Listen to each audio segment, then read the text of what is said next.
Hi everyone, this is Grandmaster Eugene Perelshteyn, and together with chesslecture.com, I'd like to welcome you to today's lecture. Now, today we're going to go over one of the most famous tacticians of all time, Mikhail Tal, and he was playing back in the day, 1958, against Geller, who himself is not a bad player. But I feel like this game really illustrates the genius of Tal, who, when he's attacking, completely ignores his opponent's threats and tries to impose his own threats. So we are typically taught when you're attacked, defend. But Tal is saying, no, when you're attacked, attack. And that's his motto in this game. So let's see what happens. So we have a classic closed Roy, and back in the day, the theory of this opening was just developing, so here, for instance, after the move c3, black would play the Marshall gambit, which a lot of modern GMs don't allow as white. But back in the day, d6 was sort of the main line. h3 stopping bishop g4, so far so good, and knight a5. So all of this is Chigorin variation of the Roy Lopez, thousands of games, bishop c2, c5, d4. So what starts out as a classical opening quickly can turn into tactical skirmish. So bishop b7, this was Geller's idea. Normally modern players play queen c7 or knight d7, trying to set up that central control. But Geller says, that's all right, I'm going to attack this pawn. So what does Tal do instead? He simply attacks. He doesn't even think about knight bd2 defending. He wants to go on the offensive. So b4 immediately attacks the knight. But also gives up the control of the c4 square. So after pawn takes, Geller immediately puts the knight there. So it looks as though black is doing pretty good. So let's see what happens next. Knight bd2, we want to trade your opponent's active piece, d5. So Geller is not afraid. He starts tactical skirmish in the center. Now there are a lot of possible trades, but Tal simply says, I'm going to take once. Geller says, I'm going to take once. Knight takes, pawn takes, and queen takes d4. It looks as though the position is more or less even, and one of the drawbacks, obviously, black cannot take with the queen because bishop's hanging. But Geller says, aha, but I can take the b pawn and attack your rook. So normally, all the players, myself included, would look for a move that would protect the e1 rook. So bishop d2, rook d1, these are the candidate moves, but not Tal. See the difference between Tal and everybody else? He only looks for moves that are attacking himself. So he says, well, you're going to go ahead and take my rook, and you're going to waste the tempo while doing it. Please do. In the meantime, I'm going to create a threat of my own. Rook b1 exclam. You see, the rook is putting pressure on both of the bishops. They're skewed. And now, bishop takes e1. Well, Geller says, I've got to take a free rook. And Tal says, well, while this guy's going to be attacked from my knight, I'm going to go ahead and take the other bishop. So it looks like white is simply down in exchange. Well, of course, we learned that there is such a thing as an exchange sacrifice. But what does white have in return? Well, we have maybe more active queen, we have the two bishops, and more active rook. But black's king is completely safe. It doesn't look like much. So Geller was kind of surprised, and he says, well, I'm going to play the move rook e8, defending the bishop, right? If you take, I'm going to take with the rook check, winning the piece, and it looks as though white's attack is non-existent. But Tal says, no way, I have some strong ideas. d6. This pawn is worth the exchange. This pawn and the active rook is how Tal creates counterplay. Notice that the bishop is completely lost here on e1. It has no threats. It's simply a burden for the rook to defend, whereas white is simply playing around it, just ignoring it completely. All right, Geller says, I'm going to go in the offensive. Queen c8, attacking the rook. So as everybody knows, when you're under attack, you should defend. So rook c7 is a great idea. You're not only defending the rook, you're also counterattacking, right? You're attacking the queen. But not Tal. Tal didn't even want to be bothered with such pieces as rooks. He goes on the offensive.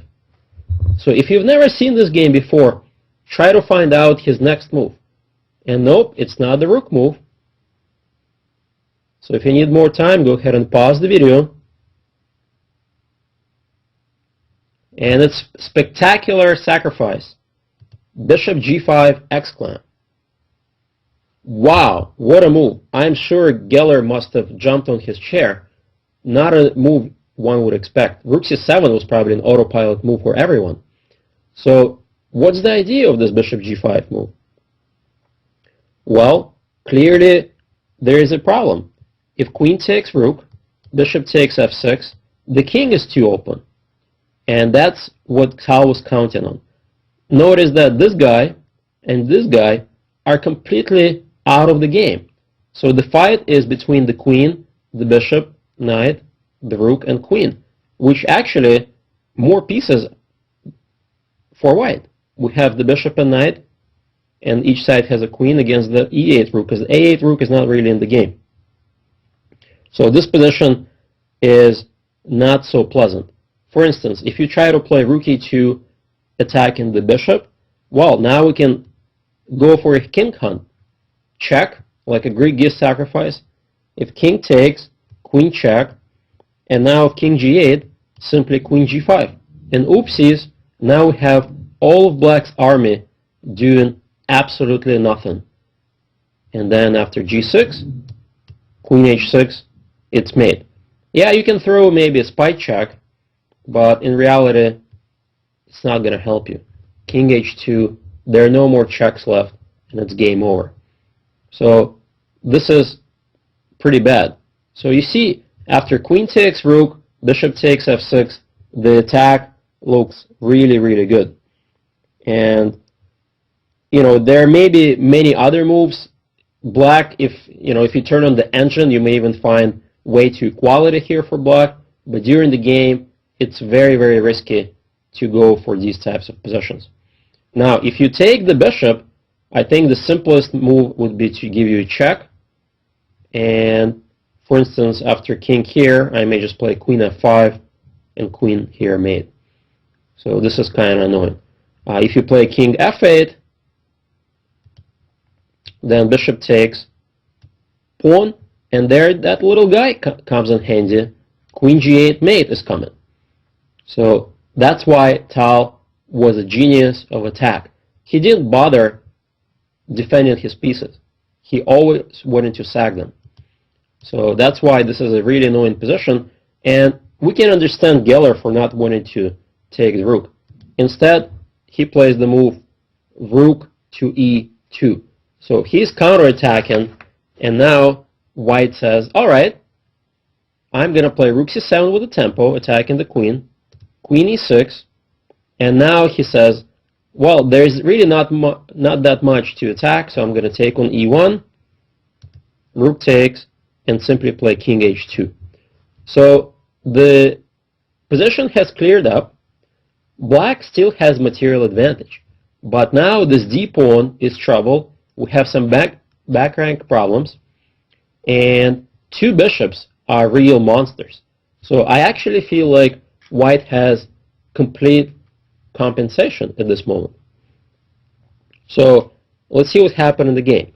So black plays a logical move to get his last piece into the game, rook to d8, attacking the pawn. And now bishop takes knight. So a lot of strong players who are under pressure, like Geller was in this situation, who probably also in time pressure at this point, could collapse. And this is no surprise that a strong GM like Geller makes a really beginner's blunder here. He plays G takes F, which is a move worthy of a double question mark. This is really the move that loses the game for him.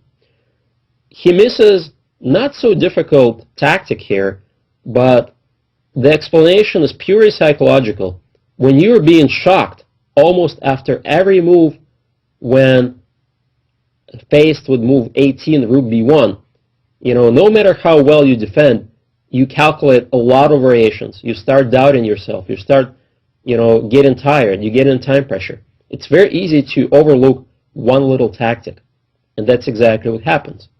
So why don't you go ahead and pause the video and see how Tal finished off the game with a beautiful tactic. And the move here is rook e7. Simple tactic. So if queen moves, we're going to lose the rook. And if queen takes, that's the move that Geller was hoping for. It loses to cute intermezzo. Not pawn takes, because then rook takes, and this is actually winning for black, and the e-pawn falls. But the cute intermezzo is queen g4 check, followed by pawn takes e7, and white is winning. So Geller missed that. As a result, he had to give up a piece. So he played queen takes, rook takes e1. And he was still putting up a fight here with rook d2, but position is completely lost. So let's go back to this critical moment and really try to figure out, all right, so let's say Geller doesn't blunder. He plays the best move in the position after bishop takes f6, queen takes f6. Does that mean that Tal's sacrifice is refuted? Absolutely not, because check out what happens after queen takes queen, pawn takes queen, and now d7. Remember that little d-pawn? Well, now rook c8 is a huge threat, basically winning the game. So that forces black to play king f8, giving up the little guy on h7. Bishop takes h7, rook e2, and now the position simplifies. King g3, rook takes a2, bishop f5. This is the key move. We need to protect our passer. a5, and now rook takes c4, a4, and the a pawn is easily stopped with the rook. This guy has to be babysat by black. h4, and we get a very interesting endgame. Now, do you think that black is better? Absolutely not. Why should black be better? The bishop and the passed d-pawn are more than sufficient compensation for the exchange. The a-pawn is not going anywhere anytime soon after rook a4. Even if you play rook a1 and a2, then what? There is no checks anywhere on this rank, and we can just start moving our h-pawn, and then h7. If anyone, I feel like white can actually get some winning chances. But objectively, black should hold. The position is probably around equal. So notice that even with best defense, Tal's sacrifice was probably going to lead to equalish type of position. So this is a true testament to the genius of Mikhail Tal. So let's go back and just finish this game. So white ends up a piece, and now he just has to make sure that the second rank is not going to bother him too much. So rook c1, good move. Now we want to protect the bishop, win this pawn, and then the rest is basically technique. The a pawn is pretty much doomed. So rook c7, bishop d5 is a big threat. There's really nothing you can do to stop it. If you play rook here, then rook here, and once again, this one loses to either bishop d5 or rook takes f7 first and then bishop d5. So, wow, what a spectacular game. And one thing that we learned from Tal is that when you're attacked, when one of your pieces is attacked, don't always immediately defend it. Always look for a counter-attacking move. Make sure that you impose your threat over your opponent's threat, especially the way Mikhail Tal did it. I hope you enjoyed this game, and maybe you will be inspired to play attacking chess and sacrifice pieces just like the genius from Riga, Mikhail Tal. Thank you very much. This was Grandmaster Eugene Perelshteyn. Goodbye.